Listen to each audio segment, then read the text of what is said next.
sempre fazemos, com uma prece, para nos prepararmos melhor, nós vamos hoje, e provavelmente na próxima quarta, e creio eu na outra também, estudarmos um tema do Livro dos Espíritos, intervenção dos espíritos no mundo corporal. São questões em que Kardec pergunta sobre o assunto a partir da pergunta 456. Então nós lemos lá, pensamos algumas coisas importantes e trouxemos aqui para a nossa reflexão, tá? Como o estudo ficou grande, são ao total, deixe-me ver aqui, 21 perguntas, então a gente deve aí, ao longo de 2 ou 3 quartas, estarmos fazendo esse estudo, tá bom? Vamos fazer a nossa prece, então.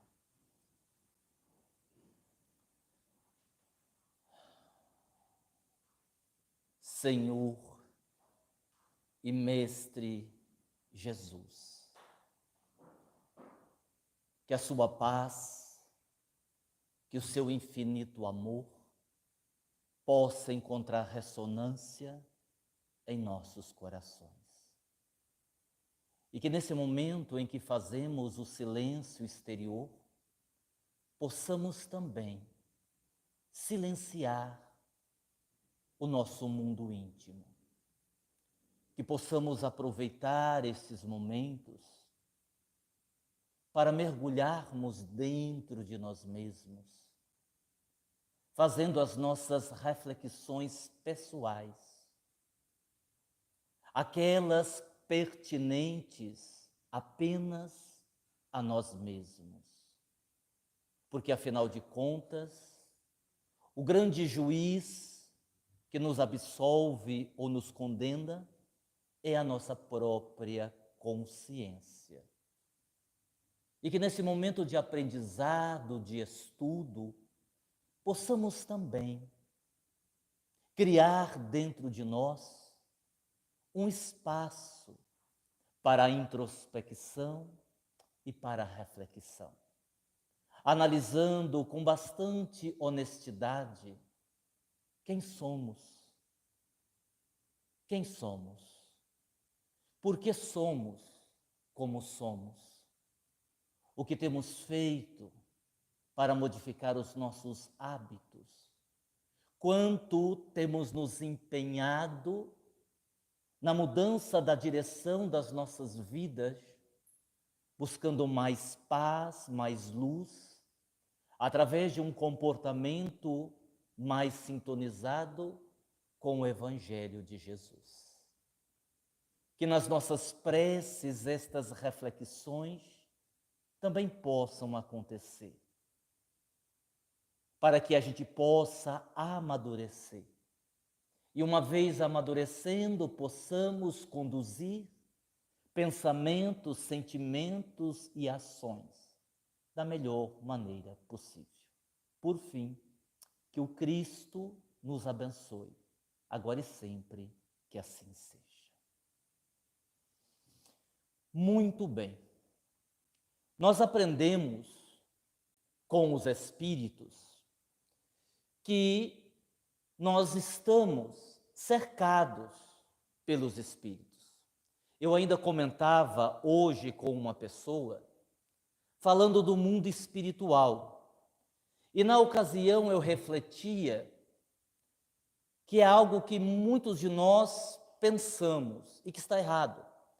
A gente pensa, a gente imagina que o mundo espiritual, que o mundo dos espíritos, ele começa em algum momento, a 10 quilômetros, a 20 quilômetros, a 30 quilômetros aqui da Terra, em algum momento o plano espiritual começa. E essa tese, essa teoria, essa opinião, ela está equivocada. Porque, em verdade, o plano espiritual, ele começa no plano material. Embora a gente não possa enxergar com os olhos físicos, estamos cercados por espíritos bons, ruins, neutros, de toda a evolução possível. E não é difícil a gente entender isso, porque se nós temos espíritos perturbadores, eles estão entre nós. Se nós temos os anjos da guarda que nos protegem, eles estão entre nós. Se nós temos os nossos entes queridos, que já partiram, avô, avó, bisavô, tataravô, que nos amam e querem estar perto de nós, eles estão aqui. Se nós temos as pessoas que morrem, que desencarnam, e têm uma dificuldade em aceitar a morte, eles estão por aqui. Então, na verdade, o plano espiritual começa entre nós. Vamos fazer uma conta rápida. Se na sua casa tiver, na sua casa, vamos chutar baixo assim, suponhamos que você seja uma pessoa razoavelmente boa, e só tenha 2 obsessores, um anjo da guarda e um espírito que não tem nada para fazer, já deu 4. Em qualquer casa já tem 4, né? E isso na melhor das hipóteses. Ah, mas eu não acredito nisso. Ok, você pode não acreditar. É um direito seu, mas é fato. É como eu não acreditar na sobrevivência da alma. Eu não acredito, não tem problema. Quando você morrer, você vai poder constatar que é, né? Só que você vai esperar morrer primeiro para isso acontecer. Então, a gente não tem que ficar com dúvidas em relação a essa questão. Os espíritos nos cercam. Até tem uma questão mais lá na frente que eu vou aproveitar para explicar agora, que eu acho importante. Porque aí vem a pergunta assim, né? Mas então quer dizer que esses espíritos veem tudo que eu faço?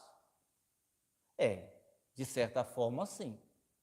Ah, mas vem tudo mesmo que eu faço? Tudo? De certa forma, sim. Ah, mas e aquelas coisas que eu faço que eu não quero que ninguém fique sabendo?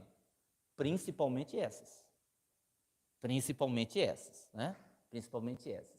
Agora sim, vamos lembrar de uma coisa importante, para vocês ficarem tranquilos.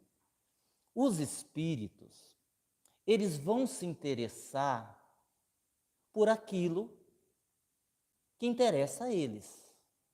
Então vamos pensar uma coisa simples. Você veio aqui no centro hoje, você está assistindo um estudo, você está aprendendo. Há espíritos aqui? Claro. Espíritos que já estavam aqui, espíritos que trabalham na casa e espíritos que vieram com vocês. Ah, mas que tipo de espírito? Bom, eu acredito que bons espíritos, porque nós estamos num estudo. E até onde eu sei, espírito inferior não gosta de estudar. Então não vão se sentir bem aqui dentro. Então, se você está na casa espírita, obviamente, você pode ter aqui o seu anjo da guarda, um ente querido seu, que às vezes até te inspirou, induziu você vir ao centro, um amigo desencarnado que você nem se lembra, talvez um amigo de outra encarnação. Esses espíritos que têm simpatia por nós, que por alguma razão gostam de nós, estarão aqui conosco. Aí se eu for numa pescaria, que tipo de espírito vai ter comigo? Nenhum. Porque eu acho que quando o espírito desencarna, ele entende que esse negócio de pescaria é a pior coisa que existe, não serve para nada. Não, fala a verdade, com todo respeito a quem gosta de pescar. Não, fala a verdade, dizem que quem pesca se acalma. Você fica lá sentado num barco esperando o peixe pegar na minhoca, rapaz, que coisa mais entediante. Não vai ter nenhum espírito lá com você. E não vai ter por quê? Porque você está numa situação neutra. Vamos prestar atenção nisso. Se você está fazendo alguma coisa errada, se você está cometendo alguma maldade, consciente ou inconsciente, se você está se comprometendo, obviamente, você terá ali espíritos inferiores que se comprazem naquela situação. Ok. Se você estiver fazendo uma coisa boa, uma caridade, uma coisa legal, você vai ter ali bons espíritos que se comprazem com aquilo. Agora, você está tomando banho. Que espírito que vai estar interessado em ver você tomar banho? Nenhum. Você está pescando. Você está num jogo de futebol. Você está num bate-papo com os amigos. Então, quando a gente diz que nós estamos cercados por espíritos e que os espíritos veem aquilo que nós fazemos, isso é também subjetivo. Porque se você estiver em determinados momentos, você levantou de manhã, você está tomando café, você não vai fazer nada, tem dia de folga, você toma um café, você vai deitar no sofá, você vai ficar ali descansando, possivelmente nenhum espírito estará perto de você, nem o seu anjo da guarda. Por quê? Porque você não está correndo perigo, você não está fazendo nada que necessite que o seu anjo da guarda esteja ali perto de você. Então a gente tem que pensar também sobre essa ótica. Os espíritos veem aquilo que interessa a eles. Então tudo que não interessa a eles passa batido. Nenhum vai ficar perto de você à toa. Por exemplo, eu psicografei um livro uma vez, eu não lembro o nome do livro, já faz muito tempo, e o livro começa, eu me lembrei disso agora. O livro começa narrando a Cracolândia, lá em São Paulo, numa visão espiritual. Então, o benfeitor do livro, acho que é o José Lázaro, não me lembro, ele vai desenhando, ele vai escrevendo no livro toda a Cracolândia, mas numa visão espiritual. Então, você pega a Cracolândia, aquilo que você vê pela TV, nós aqui do interior só vemos pela TV. Aí, tudo aquilo que você vê, você multiplica por 100. É a visão espiritual. Então você vê ali espíritos desencarnados que continuam ali naquela situação. Tem o quê? Não sei. Uma multidão de usuários de droga ali na Cracolândia. Então você multiplica a quantia de espíritos 5 vezes mais, 6 vezes mais. E eu tenho que ir num lugar, eu moro em São Paulo, eu tenho que ir num lugar e eu vou justamente passar pela Cracolândia, eu tenho que cruzar ali, não tem jeito. Quantos espíritos será que vão grudar em mim e ficar comigo? Provavelmente nenhum.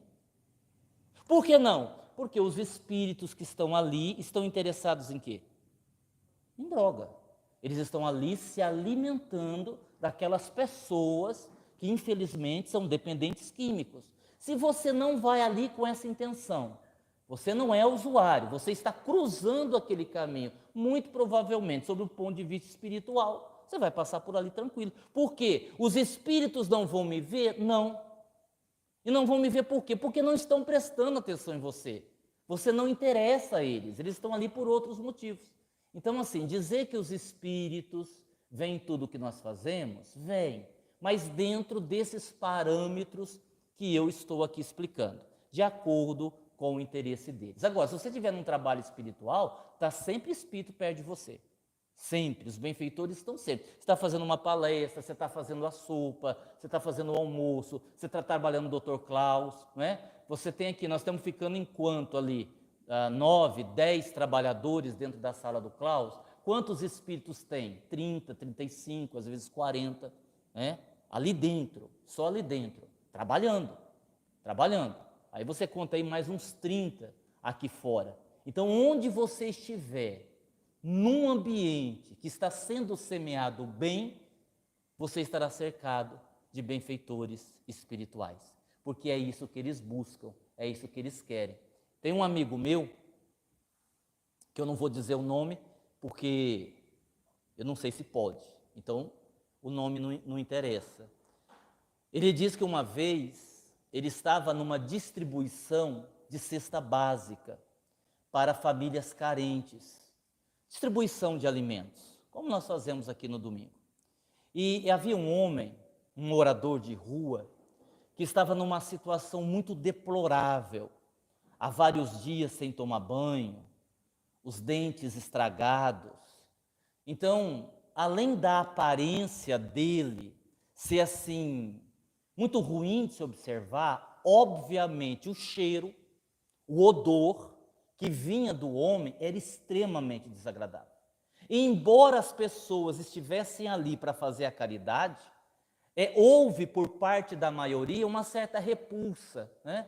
Conforme o homem foi se aproximando assim, as pessoas foram meio que saindo de lado, assim, vai que ele resolve abraçar, né? Pelo amor de Deus. As pessoas foram saindo de lado, até que esse amigo tomou a iniciativa de oferecer-lhe um alimento e dar-lhe um abraço. Antes de dar o abraço, apareceu diante dele, diante do amigo, Francisco de Assis, o próprio, não era um representante, o próprio Francisco de Assis, e disse assim para o meu amigo: esse, se você não se importar, eu mesmo queria abraçar.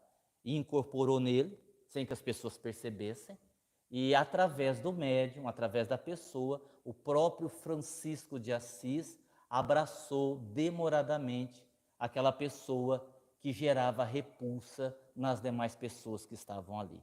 Então, assim, estando no bem, seja qual for o bem, você terá a simpatia dos benfeitores espirituais. Há pessoas que perguntam assim: nossa, mas como é que eu faço para ter perto de mim os bons espíritos? Muito fácil, trabalhe bastante.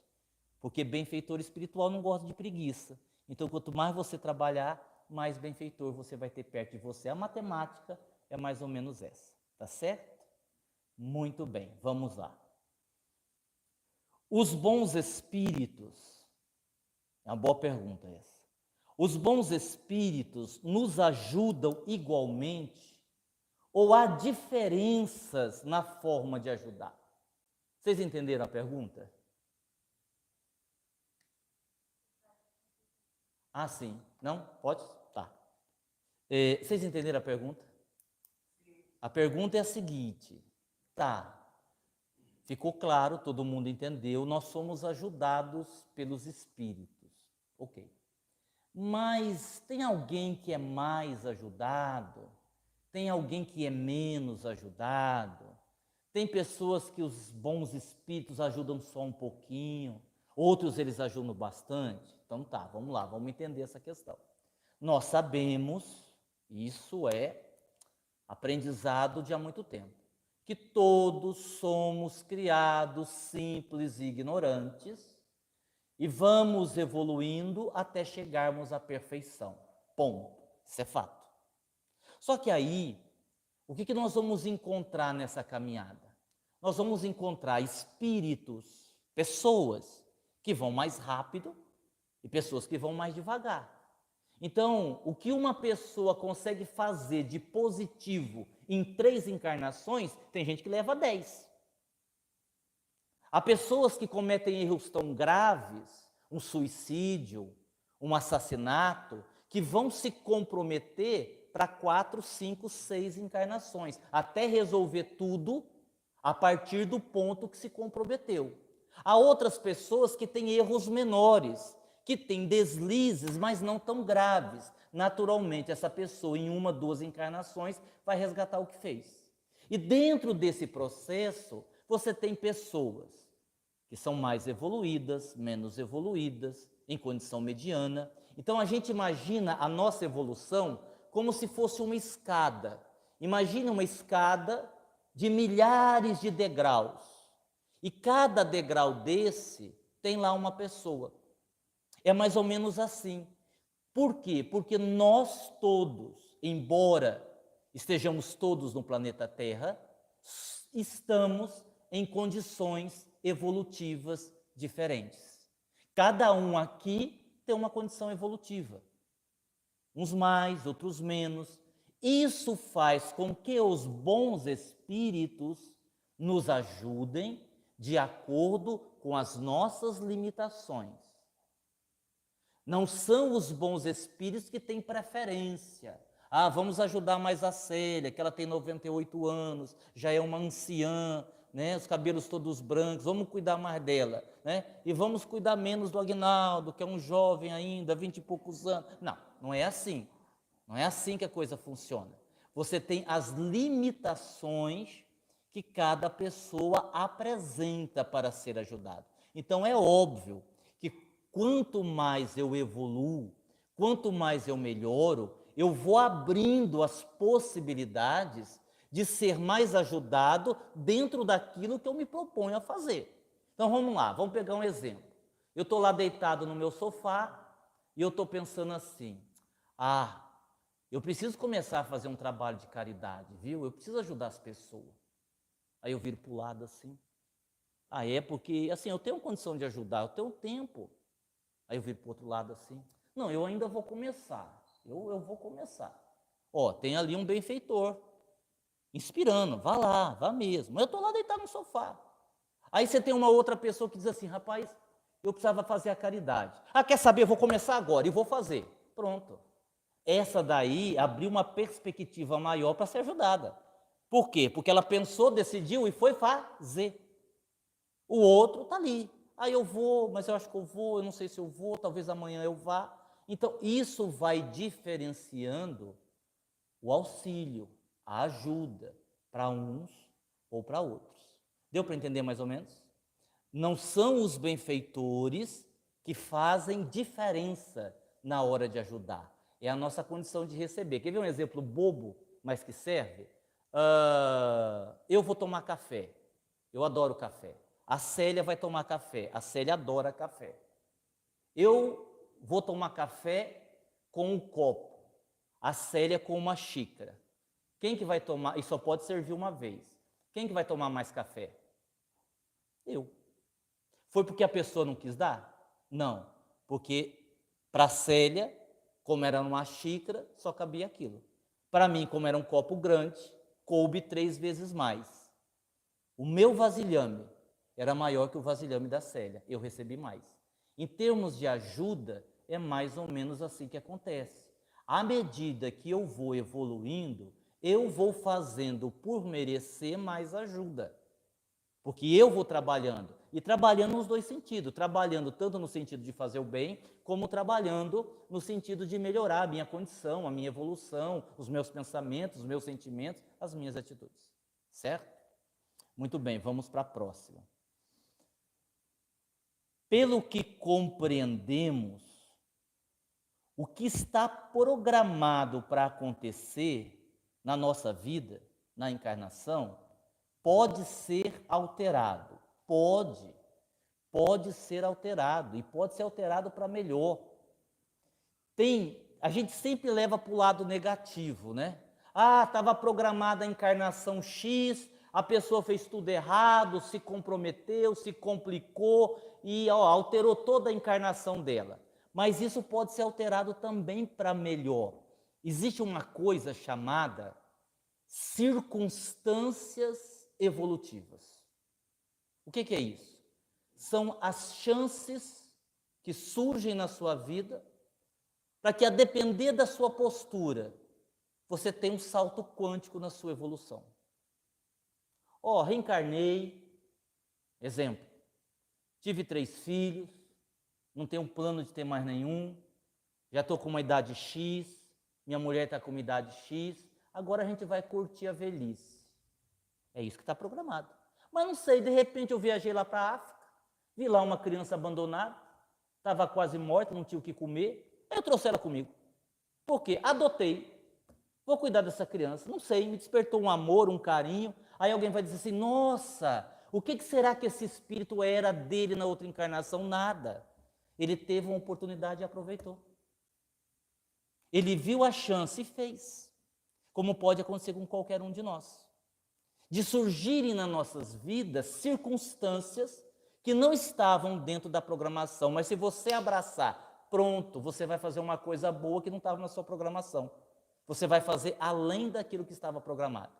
Que pode ser o exemplo da adoção, um trabalho, uma caridade, salvar uma vida. Não existe essas possibilidades? Não existem essas oportunidades? Às vezes você está no lugar certo, na hora certa. E alguém precisa de você e a sua ajuda é fundamental para salvar aquela vida. E você salva. E você salva. Isso acontece muito. Muito não, mas acontece no dia a dia. Aquilo estava na programação, que eu ia cruzar com aquela pessoa, em dado momento ela ia precisar, e eu a ajudei, e eu a salvei. Não, não estava na programação. A gente tem que parar de achar que tudo está na programação. Aproveite a circunstância de fazer, de servir, porque isso pesa a seu favor. Então, aproveitar, vou repetir, as circunstâncias evolutivas pode nos proporcionar um avanço espiritual que a gente não estava esperando, né? E isso pesa a nosso favor, no sentido de uma moratória. O que é uma moratória, para quem não sabe? É quando o espírito recebe a concessão de ficar maior tempo aqui encarnado. Teve um caso narrado por um espírito muito interessante, que a mãe teve um filho, o marido já tinha morrido, porque ele havia ido para a guerra, e ela já estava grávida, e ela ficou sozinha. E dentro da programação reencarnatória, ela morreria no parto. Ela morreria no parto. Mas como era uma pessoa muito boa, era uma pessoa muito caridosa, ela tinha méritos, ela começou a pedir a Deus que ela não morresse, que ela ficasse viva, pelo menos até o filho dela ter uma certa idade, que pudesse cuidar de si mesma. E ela recebeu uma moratória de 7 anos. Desencarnou 7 anos depois, porque pediu, o pedido era justo, tinha mérito para ser atendido, foi alterado. Gente, isso acontece com a gente todos os dias. Todos os dias. Sabe lá aquela situação que você caiu, poderia ter fraturado o fêmur, só torceu o dedo? Aquela situação que você foi fazer uma cirurgia de risco, não ficou sequela nenhuma? Aquela situação que você sofreu um acidente, o carro deu perca total, você não sofreu um arranhão? Sabe-se Deus o que é que iria acontecer com você ali que você já foi poupado? Porque a gente não pode esquecer de uma coisa: a vida trabalha a nosso favor. As leis de Deus trabalham para nos ajudar a ser feliz, para evoluir. Então, os bons espíritos, dentro do que é permitido, vão nos ajudar de todas as formas possíveis. O problema é que tem coisa que não dá para alterar. O problema é que, por questões de necessidade evolutiva, de processos kármicos, vai ter que acontecer como está programado. É só essa a diferença, tá certo? Vamos lá, vamos continuar aqui. Tá, essa aqui eu respondi. Em se tratando de obsessão, existem aí 6 tipos diferentes de obsessão. Existe a obsessão coletiva, essa eu não vou explicar. E existe a obsessão complexa, essa eu também não vou explicar. Se tirando essas duas, sobram 4. Obsessão, só para quem não sabe. O que é uma obsessão? É, segundo o livro dos médiuns, é uma influência negativa que alguns espíritos exercem sobre certas pessoas. Se é negativa, ela é feita só por espírito inferior, né? Aí você pode chamar de encosto, você pode chamar de perturbação. Obsessão é quando tem um espírito de ordem inferior próximo de você. E aí vem a pergunta: mas por que um espírito inferior ficaria perto de mim?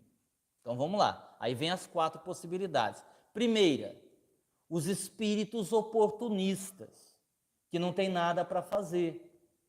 Você está lá brigando com a sua mulher, o pau está quebrando, você está tacando a panela, teu marido já está bravo, exaltado, falando palavrão. Aí está passando esses obsessores na rua, um olha para o outro: você viu ali? O negócio está bom, hein? Vamos entrar lá? Vamos dar uma forcinha? Vamos lá. E eles vão lá jogar lenha na fogueira. Por quê? Porque eles são infelizes. E sendo infelizes, eles se comprazem em ver os outros infelizes. E aí eles vão fazer a coisa pegar fogo e a briga. Se vier polícia, melhor ainda. Acabou a briga, todo mundo se acalmou. Eles vão embora. Não tem mais interesse em ficar ali. São os oportunistas. Aí você tem os obsessores, vamos chamar assim obsessores, entre aspas, amigáveis, que são aqueles espíritos que te fazem mal, mas eles não querem te fazer mal. São espíritos que estão perto de você porque gostam das mesmas coisas que você. É uma questão de afinidade. E aí nós temos que falar dos vícios. Quando eu tenho um defeito, uma imperfeição, um vício, e eu não me libertei, uma vez desencarnado, uma vez morto, eu preciso de alguém encarnado para poder me satisfazer. Seja a bebida alcoólica, seja as drogas, seja o sexo sem responsabilidade, qualquer tipo de vício. Então, se eu sou um obsessor, e eu estou atuando na Célia, que usa droga, eu vou ficar próximo dela, e eu não vou querer que ela morra, não vou querer que ela se machuque, nada. Eu vou querer que ela use muita droga, porque quanto mais droga ela usar, mais eu vou me beneficiar.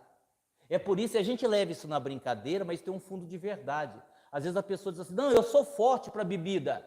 Não, eu bebo aí 2 caixas, não fico nem zonzo. Claro, ele está bebendo para ele e para mais uns 3, 4 que está junto dele. Porque à medida que o espírito vai vampirizando, a bebida vai sendo dividida. Então é claro que ele tomou 6 garrafas, equivale por 2, e ele vai tomar muito mais. Então aí você tem as obsessões por afinidade. O espírito te faz mal, mas o interesse dele é te vampirizar. Aí você tem as obsessões que são involuntárias, onde o espírito te faz mal, mas esse não é o desejo dele. Vou dar um exemplo. Há muitos anos atrás, uma senhora conversou comigo, aqui no centro, porque ela estava com uma dor no peito, muito forte, em cima do coração. Até eu brinquei com ela, falei, isso aí não é refluxo, não? Porque às vezes quando a gente tem dor de refluxo muito forte, parece que é infarto, né? Parece que você vai morrer. Não, já fiz endoscopia, não tenho nada no estômago. Sim, o seu coração? Não, meu coração está ótimo, fui no médico, fiz eletro, está excelente. Mas é uma dor terrível, eu não aguento, parece que eu estou tendo um infarto. Aí eu perguntei assim a ela, e essa dor começou quando? Ela disse, começou faz uns 3, 4 meses, logo depois que o meu marido morreu. Eu disse, e o seu marido morreu do quê? De infarto. Pronto, descobrimos o problema. Claro, ele não havia aceitado a morte, para ele era impensável deixar a sua casa, ele queria ficar com a sua família, já havia sido esclarecido que ele tinha morrido, que ele tinha desencarnado. Ele disse, não, daqui eu não arredo o pé. E como ele morreu de infarto, ele ainda sentia as dores que o levou à desencarnação. Ele passava a sensação para a esposa, que era quem ele ficava mais perto, não querendo o seu mal, mas estava prejudicando. E aí nós temos o 4º tipo de obsessão. Essa é a mais grave, é a mais difícil e é a mais comum, que são daqueles nossos velhos inimigos de encarnações passadas. Das pessoas que nós prejudicamos, das pessoas que nós lesamos, das pessoas que nós enganamos, que vêm nos perseguir. Por isso que não dá para você, num processo obsessivo, querer que os benfeitores tirem o espírito, porque não é um bicho de pé, é alguém que foi ferido por você. Eu me lembro que eu estava uma vez dialogando com o espírito, e ele estava na condição de vingador, ele estava se vingando de um homem. Ele estava encarnado, e ele estava ali exercendo uma influência espiritual, uma perturbação. Ele queria enlouquecê-lo, isso que ele queria fazer. E aí eu disse assim ao espírito, mas meu irmão, aquele discurso, né, do doutrinador, né, aquela coisa meio que óbvio em toda a doutrinação, pare com isso aí já aconteceu faz 300 anos, você já desencarnou, você fica preso a essa vingança, você também sofre. Aí o espírito disse assim para mim, você quer saber o que ele fez comigo? Eu disse, não há necessidade de você contar. E eu não queria que ele contasse, porque à medida que ele contasse, ele ia viver aquele ódio de novo, e não seria bom para ele. Mas ele insistiu, disse, não vou contar. Você sabia que ele era meu sócio? E ele me enganou, desviou todo o dinheiro da empresa para ele, e eu acabei a nada? Como se não bastasse isso, depois de algum tempo eu descobri que ele era amante da minha esposa. E os 2 descobriram que eu descobri. Me mataram, os 2 a facadas, abriram um buraco no fundo do quintal e me enterraram lá. Nunca ninguém descobriu. Aí o espírito virou para mim e disse assim, se fosse com você, você perdoava? Que bom, parabéns. Entenderam? Viu como é difícil, como é complicado, como é complexo? Então, nós estamos lidando, não são simplesmente com algozes, porque eu até acho que o termo obsessor, ele não cabe para esse tipo de espírito, que às vezes com outra pessoa ele não é mau. Ele não é propriamente um espírito mau, ele não está por aí destruindo as coisas, é contra Jesus, o negócio dele é com você. Mas ele é um algoz. Sim, ele é um algoz agora, mas ele foi sua vítima. Gente, ninguém vai perder tempo de anos se vingando de uma pessoa se não tiver um motivo muito forte. Vocês concordam comigo? Então, assim, a gente tem que ver isso com mais cuidado. Aquilo que está movimentando aquele espírito é mágoa guardada, é ódio guardado, muitas vezes é amor, muitas vezes é um amor que adoeceu, tem isso também. A pessoa está dizendo que odeia, mas no fundo ela ama, porque o amor ali, o ódio, são sentimentos muito próximos, na verdade. É um amor que adoeceu. Então a gente tem que tratar isso com muito cuidado. Eu digo assim aos dialogadores, aos doutrinadores, conversem com esses espíritos como se vocês fossem terapeutas, como se vocês fossem psicólogos, sem julgar. Porque em qualquer pessoa que você vai ajudar, se você julgar, acabou. Acabou. Você não ajuda. Isso vale para encarnado, para desencarnado. Se eu começar a julgar, mas também você fez isso. Mas também por que você foi fazer isso? Mas você podia ter feito diferente. Aí, ó, tá vendo? Não te avisar? Pronto, eu estou julgando. Você não tem como ajudar. Ajudar é você se abster de qualquer tipo de julgamento e tentar perceber no que é que você pode ser útil para ajudar na dor daquela pessoa. Não interessa se ela matou, não interessa o que ela fez. Naquele momento não interessa.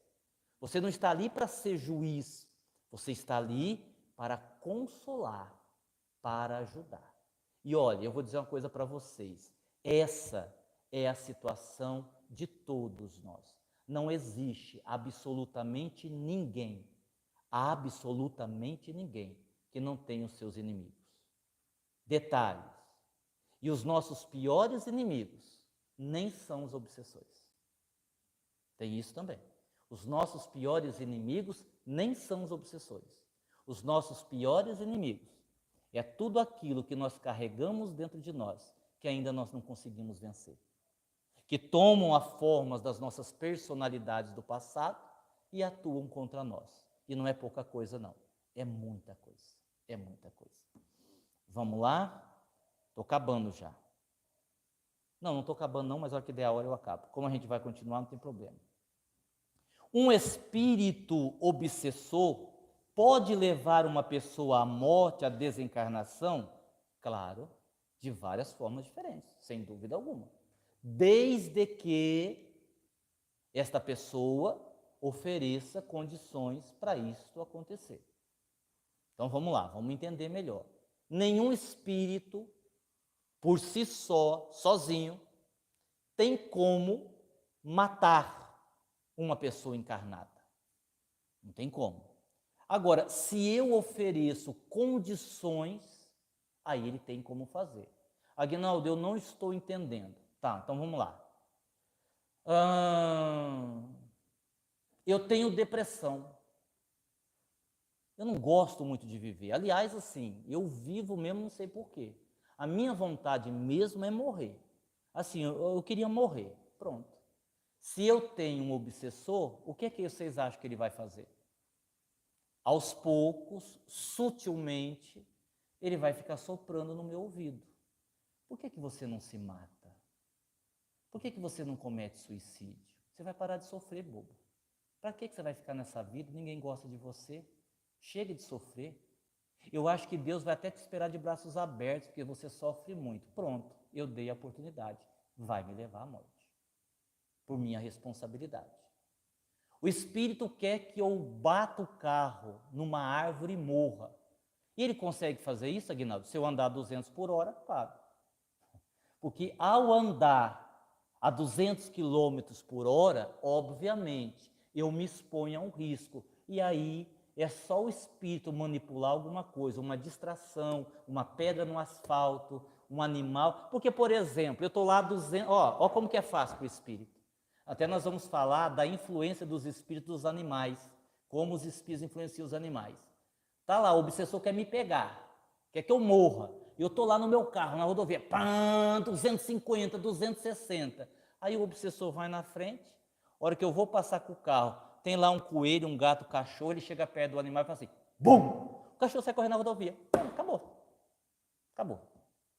Eu vou perder o controle, vou atropelar o cachorro, vou capotar, sabe-se Deus quantas vezes, da velocidade que eu estou, morri. E aí, quais são as responsabilidades? Simples.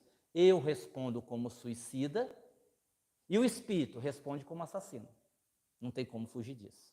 teremos que responder cada um com a sua parcela de responsabilidade. Então, gente, as combinações das situações pode gerar grandes tragédias na nossa vida. Então, a gente tem que prestar atenção no que faz. E depois não adianta culpar a Deus. Isso aqui é legal. Quando estamos precisando de ajuda espiritual, a quem nós devemos pedir ajuda? A quem que a gente tem que pedir ajuda? A Deus.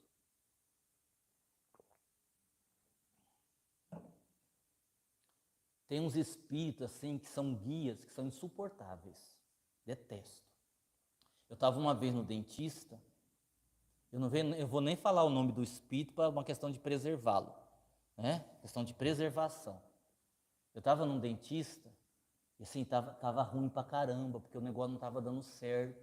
Aquilo estava doendo, aquilo estava sofrendo. Mas já fazia umas 2 horas que eu estava lá. E o dentista não resolvia. E eu orando para determinado espírito.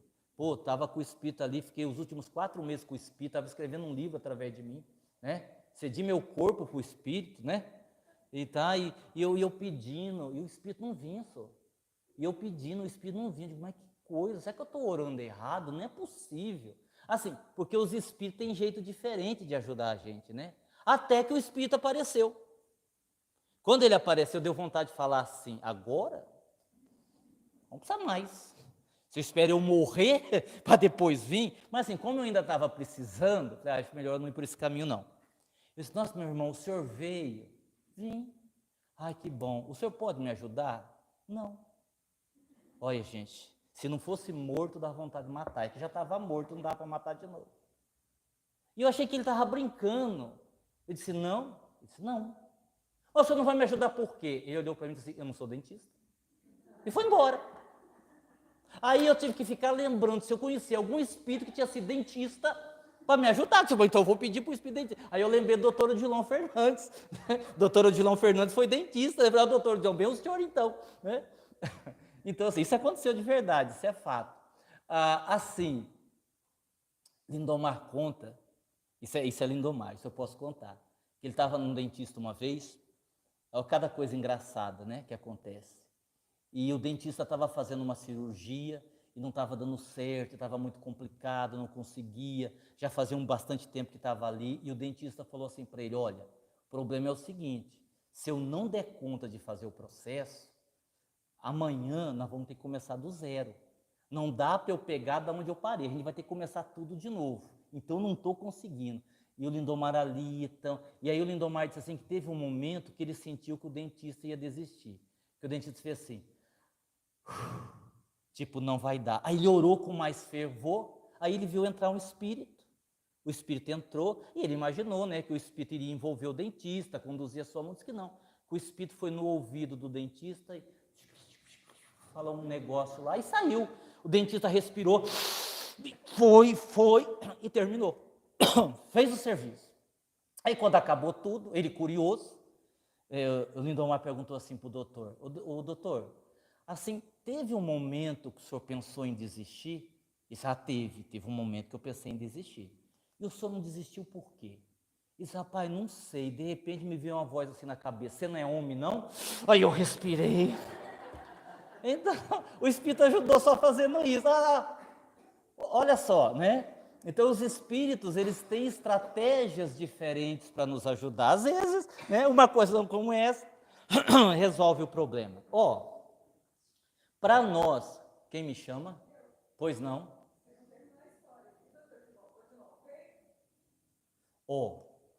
Veio e ajudou. E ajudou bastante, graças a Deus.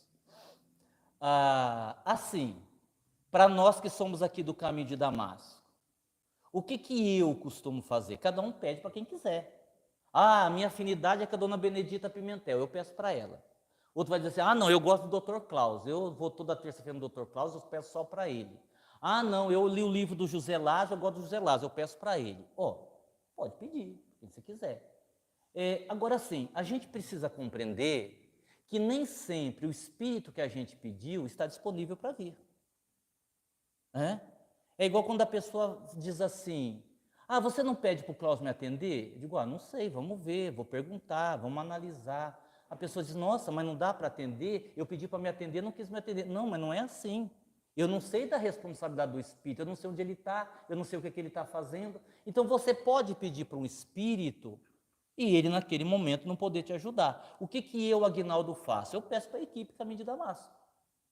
Peço para a equipe. Assim, se eu estou muito desesperado, eu vou pronunciando o nome nominalmente.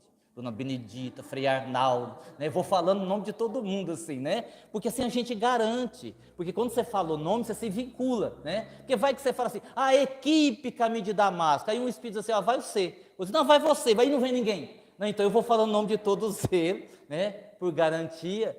E assim, toda a prece, ela é atendida, para quem você ora? Eu posso pedir para o meu anjo da guarda? Pode. Não, mas e se eu não quiser pedir para espírito? Eu peço para Jesus, eu faço a prece para Jesus. Pode também. Agora, não seja ingênuo. Você acha que porque você pediu para Jesus, Jesus vai vir pessoalmente atender você? É claro que não. Um bom espírito, em nome do Jesus que você orou, vai vir te ajudar, né? Seja o espírito X, seja o espírito Y, seja quem for. Então, não existe, a gente não tem que ter essa preocupação. Mas que nome eu vou dizer na hora da prece? Para quem que eu vou pedir? Pede aí. É óbvio. Vamos falando aqui do Caminho de Damasco, estamos falando de nós. Amanhã eu vou fazer uma cirurgia, eu estou com muito medo, eu queria que os espíritos me ajudassem. Bom, natural. Você pode pedir para o Dr. Klaus. O que não é garantia que o Dr. Klaus vá. Uma vez eu fiquei encafifado com uma coisa. Porque assim, o Klaus atendeu uma pessoa e essa pessoa tinha pedido para mim, pedi para ele, que a acompanhasse na cirurgia que ele ia fazer, cirurgia física com os médicos. Tá, eu pedi para o Klaus, passei para ele e tal, tá lá, ajudou. Aí essa pessoa passou uns dias, essa pessoa que tinha feito a cirurgia veio no tratamento de terça-feira. E o Dr. Klaus perguntou assim para ela, e aí a cirurgia deu tudo certo? A pessoa disse que sim, tal. Aí eu fiquei pensando assim, que interessante. Porque se a pessoa pediu para o Dr. Klaus ajudar, e suponhamos que o Dr. Klaus foi, ele não tinha que pedir se deu certo. Ele teria que saber, não é verdade? Mas se ele foi, ele vai perguntar para quê? E aí o Dr. Klaus me disse assim, olha que coisa que a gente às vezes é besta e não presta atenção. O Dr. Klaus disse assim, a minha equipe, ela é muito grande. Eu não tenho como estar presente em todos os lugares quando me chamam. Então, existem médicos que trabalham na equipe que, em meu nome, vão atender determinados casos. E no caso dele, o médico que foi atender em meu nome, eu ainda não tive tempo de conversar com ele. Então, ele foi ajudado, mas eu não sei como é que foi a cirurgia. Olha que coisa interessante, né? Aí a gente para pensar e diz, ó cada coisa que a gente não percebe, né? Claro, lógico, é óbvio, tem outros espíritos, tem uma equipe, e se for uma questão de cirurgia, natural que a gente peça para o Dr. Klaus, ele é médico, mas natural também que talvez não vá ele, né? Porque ele não vai atender todo mundo, é uma equipe que está atendendo. É uma coisa interessante. Vocês vê, aqui eu tenho, não estou dizendo que eles não ajudaram, só para dar como exemplo, tem umas coisas que são interessantes. A gente tem Dr. Klaus, a gente tem Dona Benedita, que está nos ajudando sempre. Quando meu pai desencarnou, mesmo antes de desencarnar, mesmo quando ele estava na UTI, ele estando na UTI, fazendo o desenlace no mundo espiritual, quem ajudou em todos os momentos foi o Lindomar. Inclusive, quando ele despertou no mundo espiritual para ser informado que tinha desencarnado, era o Lindomar que estava lá. Mas por que o Lindomar? Não sei. Sei, pela afinidade, pela amizade, não sei. Né? Claro que os outros espíritos deveriam estar lá também, dando o apoio que precisava. Mas existem algumas coisas aí que vão acontecendo que a gente precisa entender que espíritos, eles têm toda uma logística. Eu me lembro, eu já contei isso aqui, eu tenho 3 minutos, eu vou contar em 3 minutos e vou encerrar. Olha que coisa interessante, quando você pensa também em hierarquia. Os espíritos não sabem tudo. Isso eu já contei, é que eu me lembrei agora. Eu me lembro que nós tratamos uma pessoa uma vez e ela estava lá meia macumbada mesmo, sabe? Meia macumbada. A pessoa estava carregada dos negócios lá. E quem veio auxiliar foi o pai Jacó, preto velho, e o nordestino. E eles fizeram todo um tratamento com ervas, assim, no plano espiritual, né? Eles incorporaram e aí fizeram lá os banhos, as ervas, limparam o corpo, um monte de coisa. Aí quando terminaram, nordestino disse assim para mim: mande ele voltar terça-feira para terminar o tratamento com o Dr. Klaus. Aí eu, muito curioso, falei assim para o nordestino, mas nordestino, se o senhor já está tratando ele, por que o senhor já não termina o tratamento para ele não ter que voltar terça-feira? O senhor já está na metade, acaba de fazer. Ele me respondeu assim: eu fiz até onde eu sabia. Daqui para frente tem que ser com o doutor, porque eu não entendo de medicina. Eu fiz o que eu sabia. Daqui para frente tem que ser com o doutor, porque eu não entendo de medicina. Então, olha que bacana. Ah, então quer dizer que tem espírito que pode querer ajudar e não ter condição de ajudar? Exatamente. Não tem conhecimento, não tem habilidade, não tem formação. E aí você vai precisar de um outro espírito para te ajudar ali, né? Que é o exemplo do dentista. Se você está lá no dentista, precisando de alguém que te acalme, que te tranquilize, para você não ter uma crise de ansiedade, para acalmar o dentista, pode ser qualquer benfeitor. Mas se é um processo no dente, a coisa não está resolvendo, convenhamos, precisa ser um espírito que tenha conhecimento desta área para poder interferir e ajudar o dentista a ajudar você. Senão não vai dar certo. Certo? Muito bem, fizemos a primeira parte do estudo e continuaremos na próxima quarta-feira.